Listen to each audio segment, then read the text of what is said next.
Hello viewers, welcome to my channel tasty cook. আর আশা করছি আপনারা সকলে খুব ভালো আছেন। আজ আমি ফুটন্ত জলে কাঁচা ডিম দিয়ে একটি নতুনত্ব রেসিপি নিয়ে চলে এসেছি।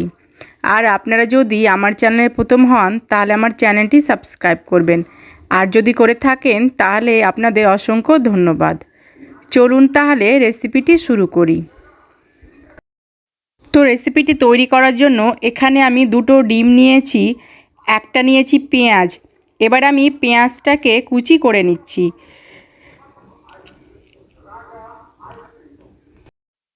তো এরকম পাতলা পাতলা করে কুচি করে নিচ্ছি।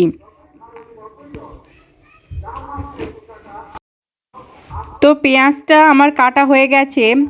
এবার আমি 5টা নিয়েছি কাঁচা লঙ্কা, কাঁচা লঙ্কাগুলোকে মুখটা চিড়ে নিচ্ছি। তো কাঁচা লঙ্কাগুলোকে চেরা হয়ে গেছে। এবার আমি এখানে একটা বড় সাইজের আলু নিয়েছি। আপনারা যদি ছোট সাইজের আলু নেন তাহলে দুটো নিয়ে নেবেন। তো আলুটা আমি বড় সাইজের, তাই একটা আলু নিয়েছি। এবার আমি আলুটাকেও ছোট ছোট টুকরো করে কেটে নিচ্ছি।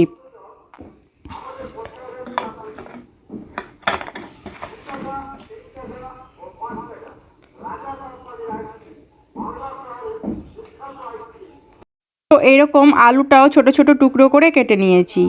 এবার আমি গ্যাসে একটা কড়াই বসিয়ে তার মধ্যে 1 কাপ জল গরম করতে বসিয়ে দিয়েছি। জলটা এবার ফুটে উঠেছে। এবার আমি এর মধ্যে ডিম দিয়ে দেব। তো এভাবে জলের ওপরে ডিমটা দিয়ে দিলাম। আর আপনাদের এরকম যদি কড়াইয়ের জলের ওপরে যদি ডিম দিতে অসুবিধা হয় তাহলে একটা বাটিতে প্রথমে ডিমটা ফাটিয়ে নেবেন, তারপর এইভাবে বাটি থেকে ডিমটা জলের মধ্যে দিয়ে দেবেন।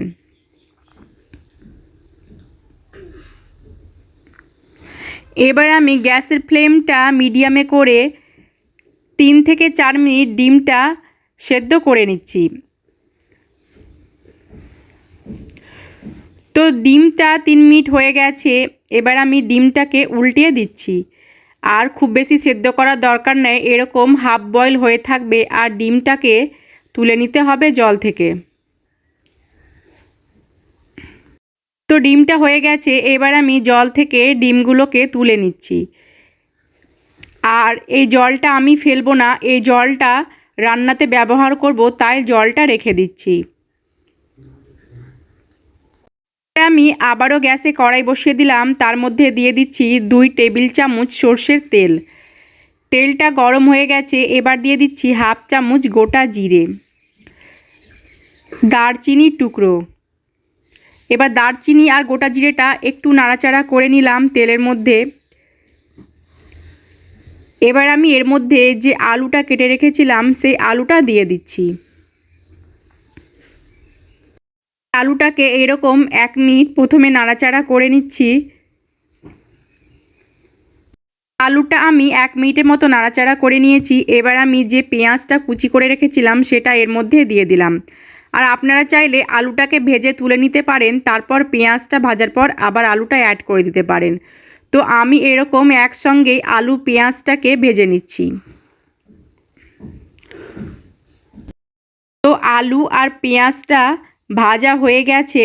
দেখতে পাচ্ছেন পেঁয়াজের কালারটা চেঞ্জ হয়ে গেছে।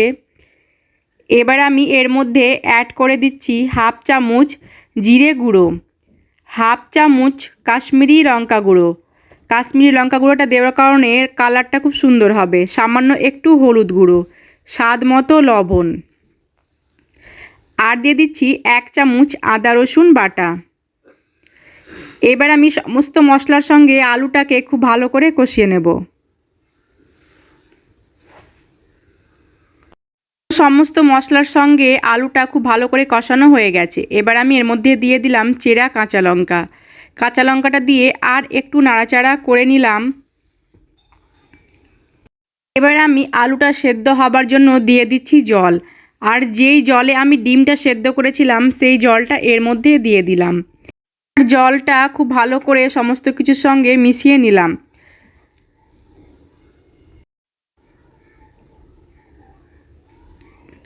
ঢাকনা দিয়ে ঢেকে দিচ্ছি 5 মিনিটের জন্য, এতে করে আলুটা খুব ভালো করে সেদ্ধ হয়ে যাবে।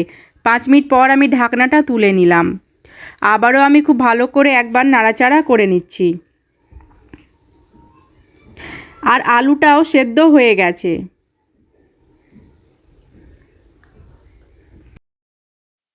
এবার যে ডিমটা আমি সেদ্ধ করে উঠিয়ে রেখেছিলাম সেই ডিমটা এর মধ্যে দিয়ে দিচ্ছি।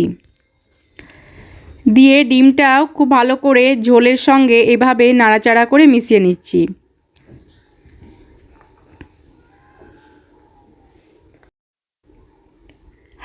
ছোট চামচের হাফ চামচ দিয়ে দিচ্ছি ভাজা জিরে গুঁড়ো।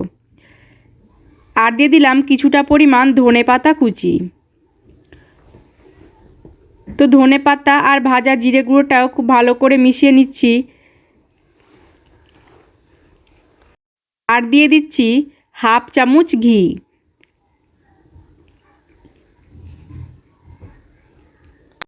ঘিটাকেও মিশিয়ে নিয়েছি। এবার আমি গ্যাসের ফ্লেমটা লো করে ঢাকনা দিয়ে ঢেকে রেখে দিলাম 1 মিনিটের জন্য, যাতে করে ডিমের মধ্যে সমস্ত মশলার ফ্লেভারটা ঢুকে যায়।